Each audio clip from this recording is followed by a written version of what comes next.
صحابہ کرام رضی اللہ عنہم کے درمیان غسل جنابت کا ایک مسئلہ زیر بحث آیا۔ ایک گروہ کہتا تھا کہ غسل صرف دخول پہ فرض ہو جاتا ہے، انزال شرط نہیں، یعنی واٹر ڈسچارج جو ہے وہ ضروری نہیں۔ دوسرا گروہ بیان کرتا تھا کہ وجوب غسل کے لیے دخول کے ساتھ انزال بھی شرط ہے۔ یہ طویل مباحثہ کسی فیصلہ کن صورت پر منتج نہ ہوا۔ آخر قرار پایا کہ ام المومنین حضرت عائشہ رضی اللہ عنہا سے دریافت کیا جائے۔ حضرت عائشہ نے کہا کہ رسول اللہ صلی اللہ علیہ وسلم نے فرمایا، اذا جلس بین شعبها الاربع ومس الختان الختان فقد وجب الغسل۔ جب مرد عورت کی 4 شاخوں کے درمیان بیٹھ جائے اور اس کا محل ختنہ عورت کے محل ختنہ کے ساتھ مس کرے تو غسل واجب ہو جاتا ہے۔ تو مسئلہ یہ ثابت ہوا کہ صرف دخول پر ہی مرد اور عورت جنبی ہو جاتے ہیں اور ان پہ غسل واجب ہو جاتا ہے، انزال یعنی منی کا نکلنا شرط نہیں۔ جنابت کے احکام۔ وجوب غسل کی حالت کو حالت جنابت کہتے ہیں۔ وجوب غسل یعنی جب غسل واجب ہو جاتا ہے تو اس حالت کو جنابت کہتے ہیں۔ جنابت کا لفظ جم سے، جم پہلو کو کہتے ہیں، نہیں بچنا۔ مندرجہ ذیل 4 حالتوں میں مسلمان مرد اور عورت پر غسل کرنا فرض ہو جاتا ہے۔ نمبر 1، جوش کے ساتھ منی خارج ہونے کے بعد، اس میں احتلام بھی داخل ہے، یعنی کوئی ایسا خواب آئے یا ویسے۔ نمبر 2، صحبت کے بعد یعنی سیکشول انٹرکورس کے بعد۔ نمبر 3، حیض کے بعد۔ نمبر 4، نفاس کے بعد یعنی بچے کی پیدائش کے بعد۔ اس میں یاد رکھیے کہ بہت سے لوگ پوچھتے ہیں کہ اگر خواتین انٹرنل چیک اپ کرواتی ہیں تو کیا اس سے غسل واجب ہوتا ہے؟ تو کوئی غسل واجب نہیں ہوتا جب تک کہ ان 4 چیزوں میں سے کوئی چیز نہ ہو۔ اس میں یاد رکھیے کہ بہت سے لوگ پوچھتے ہیں کہ اگر خواتین انٹرنل چیک اپ کرواتی ہیں تو کیا اس سے غسل واجب ہوتا ہے؟ تو کوئی غسل واجب نہیں ہوتا جب تک کہ ان 4 چیزوں میں سے کوئی چیز نہ ہو۔ صرف منی خارج ہونے سے بات نہیں، بلکہ جوش کے ساتھ منی خارج ہونے کے بعد غسل واجب ہوتا ہے۔ رسول اللہ صلی اللہ علیہ وسلم نے فرمایا، جب تم عورت کی 4 شاخوں کے درمیان بیٹھ کر صحبت کرو تو تم پر غسل واجب ہو گیا، اگرچہ منی نہ نکلے۔ آپ نے غور کیا ہوگا کہ طہارت کے مسائل بہت تفصیل کے ساتھ اور اپنے اندر بہت ڈیٹیلز رکھتے ہیں، اور بہت سے موضوعات ایسے ہیں کہ جو انسان کی ظاہری زندگی نہیں بلکہ اس کی نجی اور ذاتی زندگی سے متعلق بھی ہیں، لیکن اس طرح پبلکلی ان کو پڑھانا اور ان کو سکھانا یہ بھی ایک ضرورت ہے، کیونکہ آپ صلی اللہ علیہ وسلم نے انصار کی خواتین کی تعریف کی کہ انصار کی خواتین کتنی اچھی ہیں جنہیں حیا دین کا علم حاصل کرنے سے نہیں روکتا۔ تو سوال یہ پیدا ہوتا ہے کہ آخر اتنی تفصیلات کیوں؟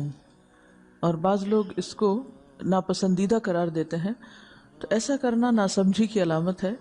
ہم دیکھتے ہیں کہ انسان اگر اللہ کے بتائے ہوئے طریقے کے مطابق زندگی بسر کرتا ہے تو اس میں خیر ہی خیر ہے، اور وہ صرف خیر اس کی اپنی ذات تک نہیں رہتی، بعض اوقات دوسروں کی بھلائی کا ذریعہ بھی بن جاتی۔ عورت کو بھی احتلام ہوتا ہے۔ ام المومنین حضرت سلمہ رضی اللہ عنہا روایت کرتی ہیں کہ حضرت ام سلیم نے رسول اللہ صلی اللہ علیہ وسلم سے کہا، اے اللہ کے رسول، یقیناً اللہ حق سے نہیں شرماتا، یعنی حق بات اور ایک ضروری بات جو ہے اس کو واضح کرنا ضروری ہوتا ہے، اور اس معاملے میں شرم سے کام نہیں لینا چاہیے، کہیں ایسا نہ ہو کہ انسان انجانے میں غلط کام کرتا رہے۔ تو یہ کہہ کر انہوں نے مسئلہ پوچھا، کیا عورت پر غسل ہے جبکہ اس کو احتلام ہو؟ آپ نے فرمایا ہاں، لیکن جب پانی کا نشان دیکھے یعنی منی دیکھے۔ اس پر حضرت ام سلمہ نے شرم سے منہ چھپا لیا اور عرض کیا، اے اللہ کے رسول، کیا عورت کو بھی احتلام ہوتا ہے؟ آپ نے فرمایا ہاں ہوتا ہے، تیرا داہنا ہاتھ خاک آلود ہو، یعنی یہ ایک پیار کی ڈانٹ تھی۔ اور اس میں ہو سکتا ہے کہ مزاج کا فرق ہو، بعض خواتین کے ساتھ ایسا نہ ہو اور بعض کے ساتھ ایسا ہو، لیکن اس میں جو اصل چیز ہے وہ ایکسیسو واٹر ڈسچارج ہے۔ اس میں کہیں ایسا نہ ہو کہ لیکوریا وغیرہ کے ساتھ اس کو ریلیٹ کر دیا جائے، دونوں چیزوں میں فرق ہے۔ اور احتلام جو ہے وہ سوتے وقت ہوتا ہے، یعنی سو کر اٹھنے پر اگر انسان اپنے کپڑوں پر زیادہ ڈسچارج دیکھے، خواہ کوئی خواب یا کوئی فیلنگ یاد نہ بھی ہو، تو پھر غسل کرنا ضروری۔ معلوم ہوا کہ عورت یا مرد نیند سے اٹھ کر اگر تری یعنی نشان منی دیکھیں تو یہ احتلام کی علامت ہے، لہٰذا ان پر غسل کرنا فرض ہو جاتا ہے۔ اور اگر احتلام کی کیفیت انہیں یاد ہو لیکن نشان نہ پائیں، یعنی خواب یاد ہے لیکن کوئی سامنے علامت نہیں، تو غسل فرض نہیں ہوگا۔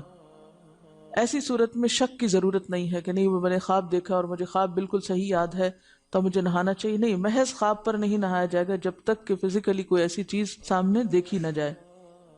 حضرت ام سلمہ روایت کرتی ہیں کہ میں نے کہا، اے اللہ کے رسول صلی اللہ علیہ وسلم، میں اپنے سر کے بال خوب مضبوط گوندتی ہوں، کیا میں انہیں غسل جنابت کے وقت کھولا کروں؟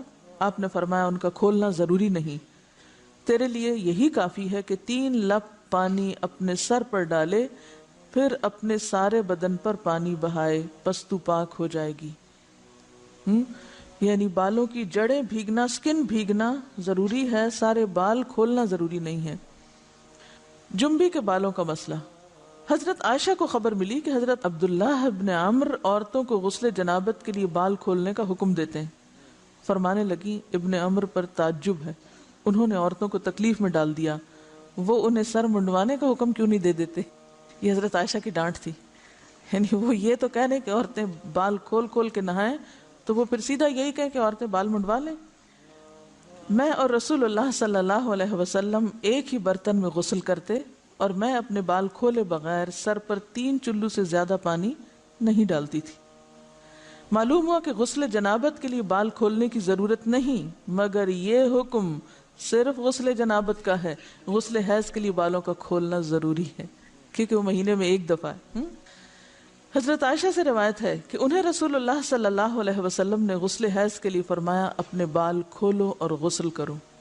اس میں آپ دیکھیے کہ دونوں چیزوں میں فرق کیوں ہے، دونوں کی نوعیت فرق ہے، اور حیض جو ہے وہ ایک نجاست کی کیفیت بھی ہے نا، قل ہوا اذی، تو اس کے بعد نہانا اور نہا کر خوشبو لگانا، خاص طور پر اس کا سارا حکم آتا ہے، لیکن غسل جنابت میں نجاست کی وہ کیفیت نہیں ہے، یعنی حیض کا خون اور منی جو ہے ان دونوں کے حکم میں بھی فرق ہے، ٹھیک ہے نا۔ بعض علماء کے خیال میں جو منی ہے اٹ سیلف وہ ناپاک چیز نہیں ہے، اگر کسی کپڑے وغیرہ کو لگ گئی تو وہ کپڑا ناپاک نہیں، اگر اس کو خشک ہونے پر کھرچ کے صاف کر دیا جائے تو کپڑا صاف ہو جائے گا، لیکن خون حیض پر آپ صلی اللہ علیہ وسلم کیا فرمایا، چٹکیوں سے مل مل کے اس کو صاف کر کے دھوئے، تو ان دونوں میں بھی فرق ہے، لہٰذا ان دونوں کے بعد نہانے کے حکم میں بھی فرق ہے، ایک میں بال کھولے جائیں گے اور بال بھی دھوئے جائیں گے اور بالوں کی جڑیں بھی دھوئی جائیں گی، جبکہ دوسرے عام غسل جنابت میں بال کھولنا اور پورے بال دھونا شرط نہیں۔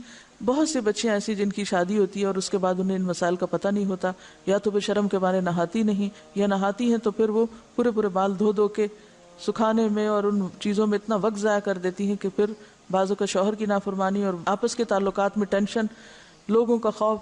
تو اگر دین کا صحیح مسئلہ پتہ ہو تو انسان ان تمام مشقتوں سے بچ جاتا ہے اور ایک نارمل روٹین کی لائف گزار سکتا ہے۔ تو اس میں کیا، صرف 3 کپ پانی، 3 لپ پانی، یعنی 3 دفعہ کیوں کہ اگر ایک دفعہ ڈالنے سے پوری طرح نہیں بھیگا تو آپ یہ بھی کر سکتے ٹیپ کے آگے سر کر کے، تو ساری اسکن جو ہے سر کی اس کو آپ گیلا کر لیں، پیچھے سے بال جو ہیں اگر لمبے ہیں تو ان کو ایک طرف کر دیں تاکہ پورے بال نہ دھونے پڑے، نہ سکھانے پڑے اور نہ خشک کرنے پڑے، اور باقی جسم پہ پانی بہا لیں۔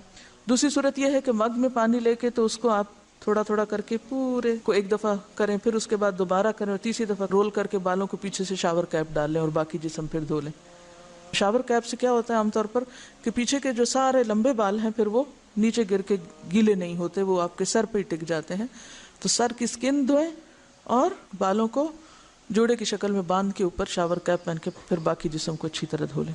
تو اس میں آپ دیکھیں کہ جب بالکل سر کے سکن کا حصہ ہی تر ہوگا، اور یہ 3 دفعہ کرنا ہوگا، ایک دفعہ سے نہیں کام چلے کہ 3 دفعہ کرنا، تاکہ کوئی بھی بال برابر جگہ سکن کی خشک نہ رہ جائے۔